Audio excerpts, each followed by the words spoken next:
Hello there. Politicians like Nicola Sturgeon have got used to these new levers of control, and they won't give them up easily.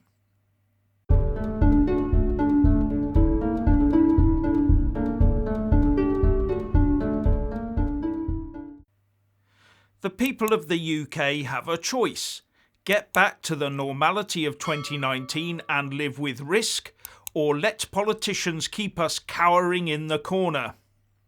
What I'm talking about here is the politics of dragging UK society out of the fears of the pandemic and back to normality. Now, I'm hoping that Boris Johnson will start dismantling all controls and restrictions in England, and if he does, I could forgive him for almost all of his slips, except the Brexit ones, in the last couple of years. But there is one aspect to this that worries me, which I'll get onto in a minute. But looking at Wales and Scotland, I see no future normality for them at all. It's almost as if their First Ministers, Mark Drakeford and Nicola Sturgeon, have captured themselves in their own control net and just can't let go. Now, some will point to Sturgeon's announcement today that several restrictions will be lifted in the coming weeks, as long as the data continues to look promising.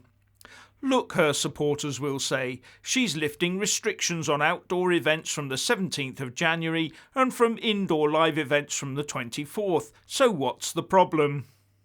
Well, apart from the societal damage that has already been done and how long it's taken for her to come round to this, it's the post-pandemic stage of living with COVID that I worry about.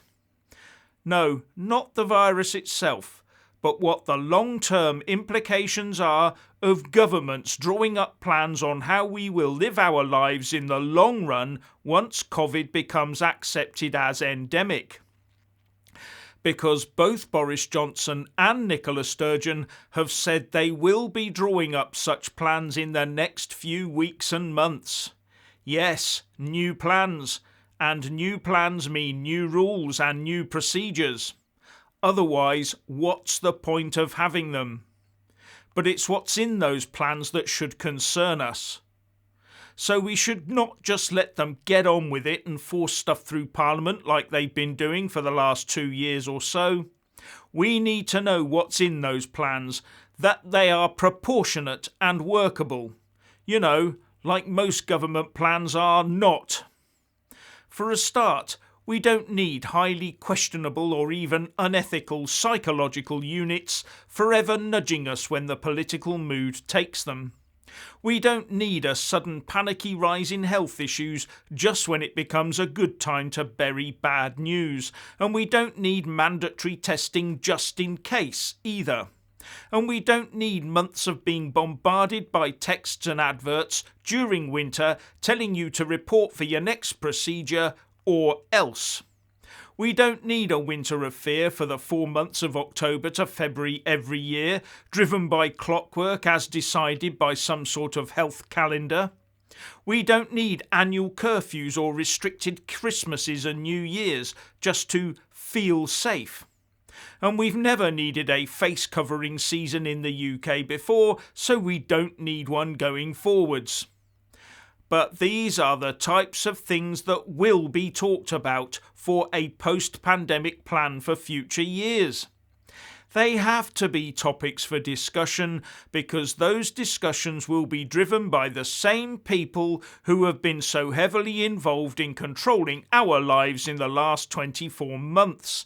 The same people who've got our politicians dancing to their tunes, however shoddy their data and forecasts turned out to be. And those are exactly the things they've been talking about throughout. It is now their bread and butter. It pays their bills too. Then there's all the vested interests whose livelihoods depend on people being forced to continue to purchase their stuff, like PPE. Do you want your children facing 3 or 4 months of wearing masks in school every winter? Do we want to see our care homes shut down at the same time? And will care homes become restricted visiting cocoons all year round? Do we want to see a myriad of local rules where council jobsworths can put restrictions in place where you live at the drop of a hat because someone sneezed down the road? You may think I exaggerate, but these are the sorts of things that will be talked about and could find their way into post-pandemic rules unless we nip it in the bud today. Do you really think that Nicola Sturgeon has any real intention of giving up the powers to impose these types of rules that has put her at the forefront of every life in Scotland every day for all these months? I, for one, don't. For some, maintaining control is in their DNA. And more worrying, Nicola Sturgeon will make sure that her rules are as different as possible to the ones Boris thinks up in Westminster for England. And then there's Drakeford in Wales, of course. He'll be doing the same thing.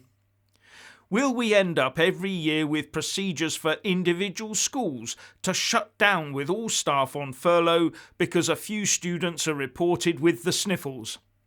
Are we going to see hospitals and surgeries becoming no-go zones in the winter, just in case? I have to say I have this very uncomfortable feeling that winters will become very joyless hibernation periods for our society if we allow politicians and their controlling tendencies, especially on the left and in the devolved assemblies, to take control. Now you may feel that I'm overreacting a bit and that these plans being drawn up won't be as intrusive as I fear. But just look back over the last 18 months for yourself and then tell me my fears are unfounded. And the truth is I don't want any rules to be intrusive at all. Like the vast majority of people, I want to get back to the life I knew before this nasty health emergency. I want to go shopping and go to the pub when and where I like, not when and where I am directed to. At least here at home in the UK, anyway. Because I do accept that several countries around the world will find it extremely hard, if not impossible, to shake off their government restrictions. And that will make travelling from the UK to those specific countries very difficult. But that should not be an excuse for allowing us to be restricted in the same way just to make the travelling of the minority a bit easier. But back to the UK.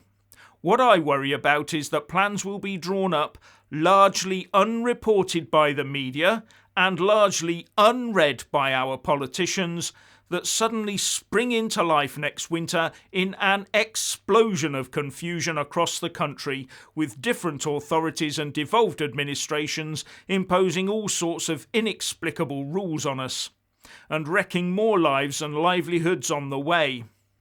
The only rules we should have are UK-wide, basic and easily understood. And to make that easy for any UK government, that means no extra rules at all. So what's your opinion on how the government should approach the question of how we live with COVID? Please like and comment below. Please subscribe and like this video, buy a mug and support me on Patreon or PayPal, and thank you for watching.